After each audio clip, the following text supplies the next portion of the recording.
Welcome to Sweet Life Beat Life. We hope this video helps.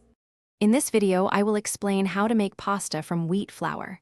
First, gather your essential ingredients. You'll need 2 cups of all-purpose flour, 2 large eggs, and just a pinch of salt. Make sure your eggs are at room temperature for the best results. This simple combination forms the foundation of delicious homemade pasta. Let's get started with the mixing process. Now, on a clean surface, create a well in the center of your flour and crack the 2 eggs directly into it. Slowly, using a fork, begin to incorporate the flour from the sides into the eggs until a shaggy dough forms. Then, knead the dough vigorously for about 8 to 10 minutes until it becomes smooth and elastic. This develops the gluten for perfect texture. After kneading, it's crucial to let your dough rest. Wrap it tightly in plastic wrap and allow it to sit for at least 30 minutes at room temperature. This relaxes the gluten, making it much easier to roll. Next, divide the dough into 4 equal portions.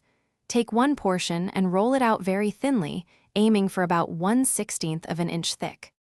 Once your dough is rolled thin, it's time to cut it into your favorite pasta shapes, such as fettuccine or tagliatelle. You can use a pasta machine or a sharp knife. Finally, cook your fresh pasta in boiling salted water for just 2 to 4 minutes until al dente. Remember, homemade pasta cooks much faster than dried.